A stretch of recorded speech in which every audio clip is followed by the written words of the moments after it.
Assalamualaikum warahmatullahi wabarakatuh. Alhamdulillahirabbil alamin wa bihi nasta'inu ala umurid dunya waddin wassalatu wassalamu ala asyrafil anbiya'i wal mursalin wa ala alihi wa ashabihi ajma'in amma ba'du. Hadirin para netizen yang dimuliakan Allah Subhanahu wa taala, para pembelajar Al-Qur'an, al-muta'allimin yang selalu gigih, yang selalu rajin mengaji, baik itu dengan ustadz langsung maupun dengan ustadz online. Sama baiknya, asal diketahui ustadznya orang mana, mondoknya di mana, dan mengijazahkan ilmunya, artinya kita bersanad. Bapak-bapak, ibu-ibu, jangan khawatir. Apa bersanad itu? Belajar dari orang yang mondok kepada guru nyata. Jadi ada gurunya belajar dari gurunya lagi, nyata. Gurunya belajar dari gurunya lagi kepada syekh yang lebih besar lagi, kepada kiai yang lebih besar lagi. Kiainya belajar lagi kepada kiai-kiai, ulama-ulama yang lebih besar lagi, ulama-ulama dahulu, terus menerus bersambung-sambung, bersanad-sanad, mutasil, sampai kepada para salafus sholih, sampai kepada sahabat, sampai kepada Kangjeng Nabi Muhammad Sallallahu Alaihi Wasallam. Itulah yang disebut guru bersanad. Jadi ini penting, terutama di NU, guru itu harus diketahui ngajinya di mana, mondoknya di mana, gurunya siapa. Jadi kalau kita belajar tok di HP, di Google, di YouTube tanpa diketahui itu siapa itu dia, itu berarti tidak bersanad, gurunya Google. Nah, itu yang bikin sesat, itu seperti itu. Jadi Google yang tidak diketahui orang mananya yang ngomong, siapa yang memberi fatwa, siapa sumbernya dari mana, itu jangan dijadikan guru. Mungkin sebagai penambah wawasan bisa jadi. Tetapi kalau kita belajar ya harus jelas gurunya siapa. Seperti saya, pondoknya jelas, tinggalnya di mana, namanya siapa, dan live, bertatap muka. Jadi dari si Anu, udah fakta, nyata, orangnya ada. Begitulah kira-kira. Jadi ngaji di NU itu harus bersanad. Tidak boleh unknown. Tidak boleh misterius siapa dia. Baiklah, kita lanjutkan kepada ayat selanjutnya, yaitu ayat ke-18 dari surat An-Naba. Kita baca yang terlebih dahulu. A'udzu billahi minasy syaithanir rajim.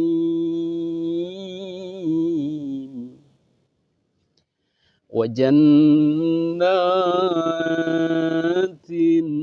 alfafa. Inna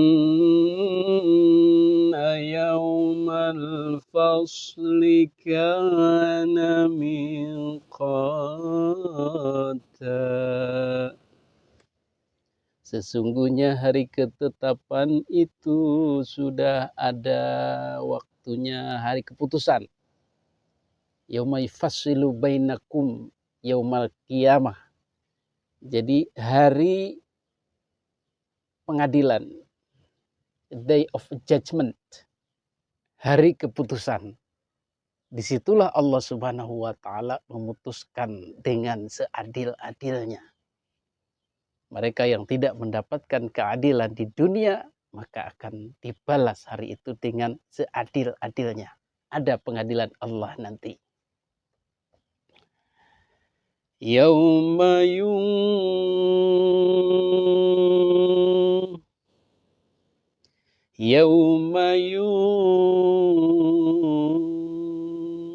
yauma pendek semua. Yauma Kalau waw fathah di ayun saja. Yauma yauma yung yauma yung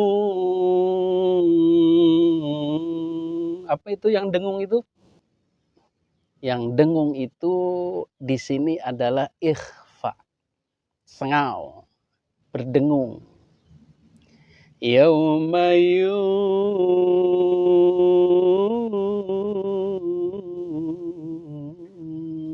seperti itu. Apa cirinya? Nun mati. Nun sukun di depannya ada huruf ikhfa, salah satunya adalah fa. Jadi kalau nun mati ketemu fa itu dengung.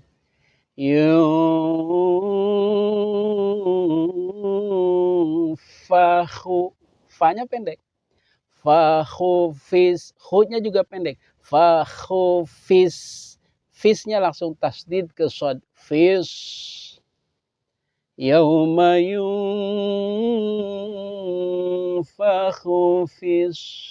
Nah, disitulah enaknya. Ada yang panjangnya yaitu ikhfanya, dengungnya yang panjang. Di tengah banyak yang pendek, di situ ada yang panjang. Jadi kita bisa menjeda. Yauma yunfakhu fis tahan tasdid rifata ri-nya juga pendek, tidak ada penanda panjang di situ.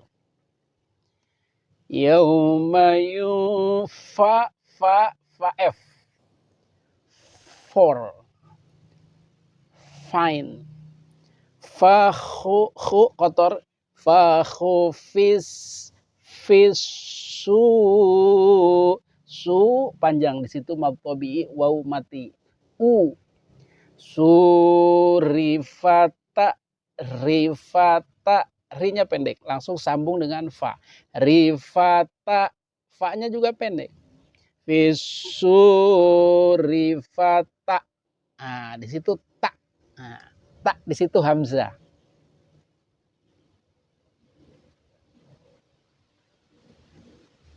Kalau hamzah mati berarti seperti alif, tak. Jangan dalam-dalam, cetek aja, tak. Seperti kita sehari-hari. Tak tahu. Tak dapat. Jadi jangan dalam-dalam, kalau dalam-dalam dia menjadi ain. Jadi dia kalau dalam menjadi fata'tu. Nah, itu nggak boleh karena di situ bukan ain tapi alif. Fata'tu, jangan fata'tu. Nah, itu harus beda. Tu juga panjang mad tabii mau mati fata'tu naaf na pendek, nggak boleh ditahan. Fata tuna afwa. Nah, itu salah. Harusnya fata tuna naaf afwa. Wa juga panjang. Ja panjang. Asalnya apa tadi? Jan. Berhubung berhenti dia menjadi ja. Mad iwad.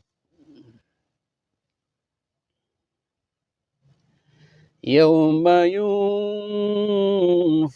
fis-suri fatatuna afwaja.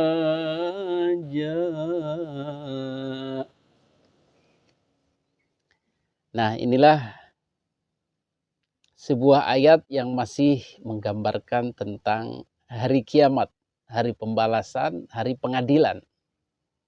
Yaumul fasl. Jadi dipilah-pilah orang itu menurut amalnya masing-masing. Disesuaikan menurut kebaikannya masing-masing, keburukannya masing-masing, keadilan Allah Subhanahu wa ta'ala. Yauma yunfakhu fis-sur, yauma ing dinane dinopo, dinane dina iku dina kiamat yunfakhu den ditiup fisuri ing dalam sangkakala.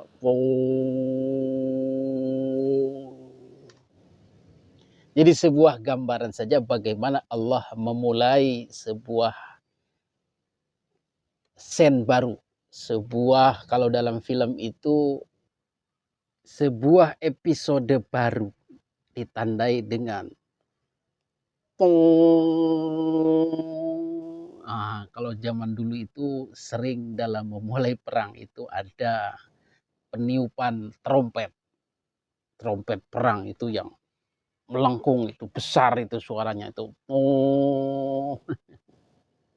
Itulah gambaran. Sebenarnya Allah Subhanahu wa Ta'ala hanya ingin memberikan gambaran. Kenyataannya bagaimana? Tidak ada yang tahu. Karena kejadian itu mala ainun ra'at wala udhunun sami'at, tidak akan sama dengan seperti gambaran manusia.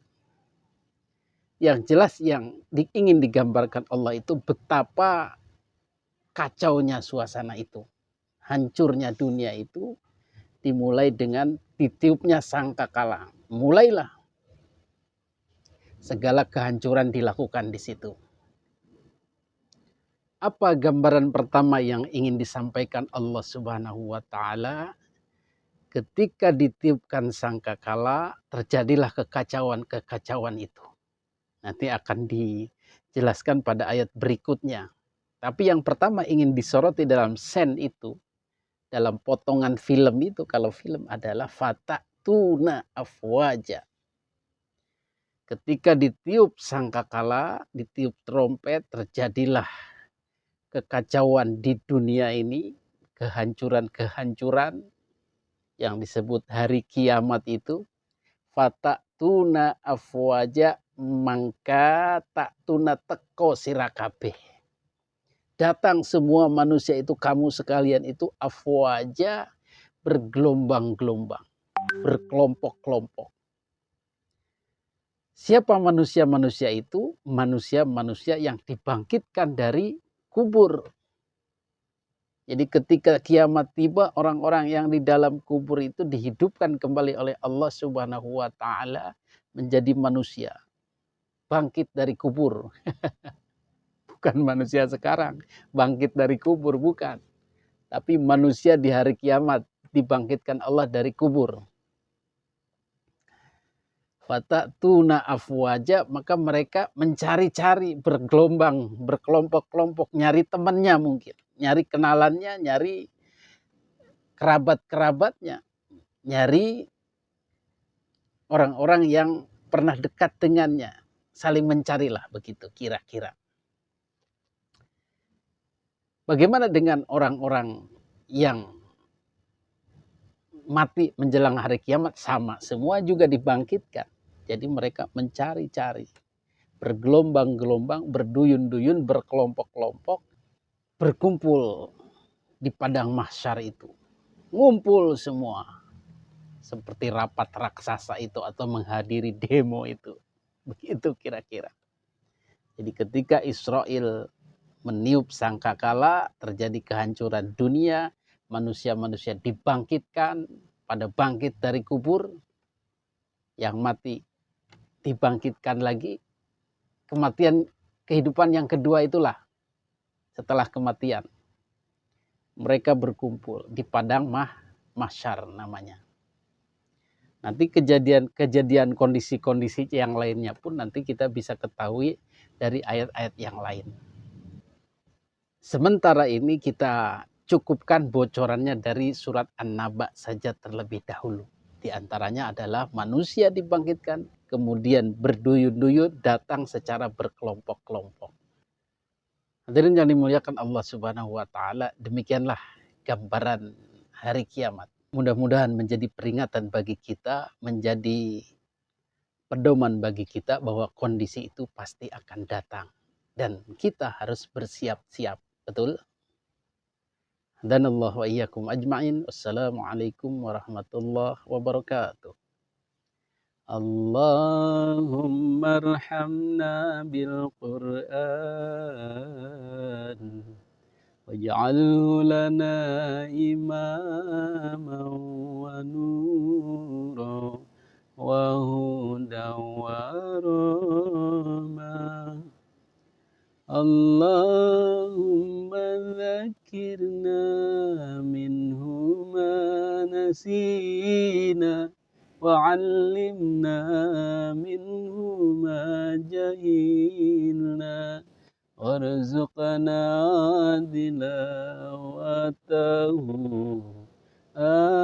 آناء الليل وأطراف النهار واجعله لنا حجة يا رب العالمين.